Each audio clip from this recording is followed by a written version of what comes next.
Why is no the hardest word to say? Welcome to Wisdom from the Porch with GP, where heartfelt stories meet timeless advice. Now let's embark on this journey together, shall we? Let's dive into something that doesn't get nearly enough attention. Saying no. Why is it so difficult? We're out here juggling jobs, family, friends, and the never-ending pile of obligations. Yet when someone asks us for one more thing, what do we say? Sure, of course, no problem. Spoiler alert, it is a problem. If you're like me, you've probably said yes even when your mind, body, and soul were screaming, no! For me, this really hit home after my parents' passing and the double funeral. Losing them left me emotionally and physically drained. Insomnia crept in, stealing what little rest I could find.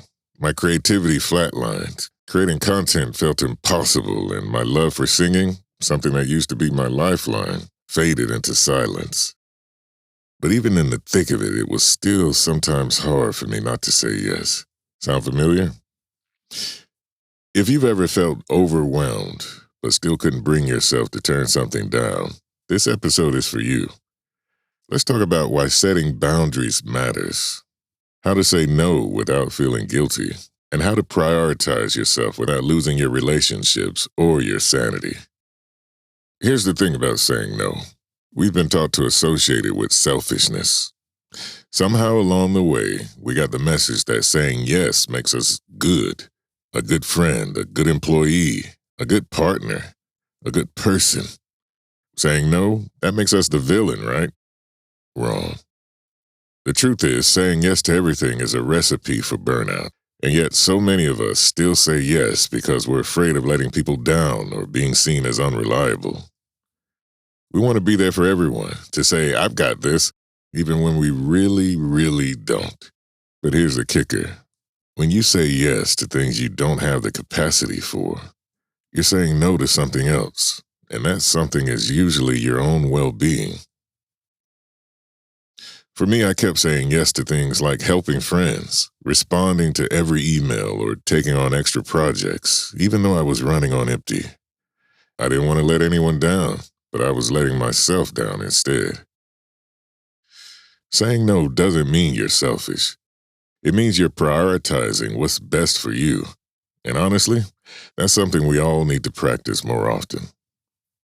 The hard truth is, every time you say yes to something that drains you, you're robbing yourself of energy you could use to heal, recharge, or focus on what actually matters to you.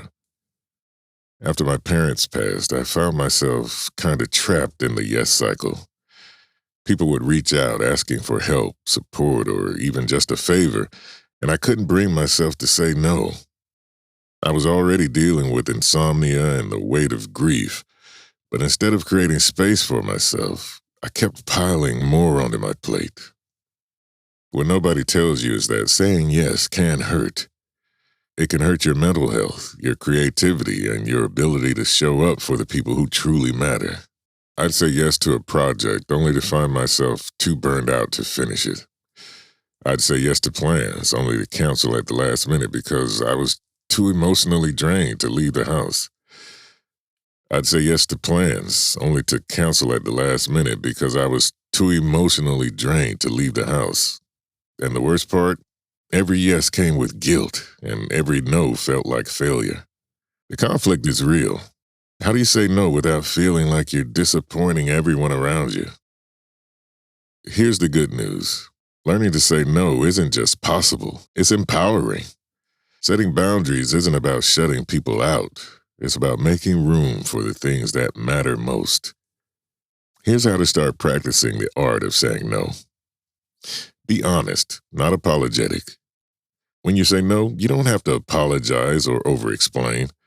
A simple, I'm not ready to take this on right now, but I really appreciate you thinking of me, is enough. Honesty shows respect for both your time and theirs. Refrain from guilt. Instead of feeling bad for saying no, remind yourself that you're creating space to show up where it counts. Saying no to a draining obligation means you're saying yes to your own well-being. And that's not selfish. That's necessary. Practice no with small things. Start small. Say no to that event you actually don't want to go to, or that extra task you're not responsible for. The more you practice, the easier it becomes to set boundaries with bigger asks. Use no as a form of love. Saying no doesn't mean you don't care. In fact, setting boundaries can strengthen your relationships by showing others how to respect your time and energy. People who truly value you will understand. And last, lean on your circle. Don't be afraid to ask for support. If you're struggling to balance everything, let your trusted friends or family know what's on your plate. They might remind you that it's okay to say no when you need to. When I started saying no, it felt awkward at first, even uncomfortable. But over time, it became a gift I gave to myself.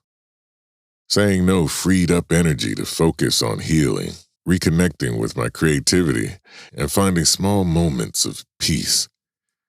It didn't solve everything overnight, but it made space for the things that truly mattered. The purpose of this episode of Wisdom from the Porch is simple: to remind you that saying no isn't a failure. It's an act of self-care. You can't pour from an empty cup, and boundaries are how you keep your cup full. If you've been struggling to say no, let this be your sign to give yourself permission. You're allowed to prioritize your needs. You're allowed to protect your energy. And you're allowed to say no without guilt. So here's your challenge for the week. Find one thing to say no to. It can be a plan you don't want to commit to, a task you don't have the bandwidth for, or even just that extra email you don't want to respond to. Say no, kindly, honestly, and without apology. Then notice how it feels to choose yourself. Because at the end of the day, saying no to something that drains you is really saying yes to something better. And you deserve better. And that's our time today. Thank you for joining me on this journey.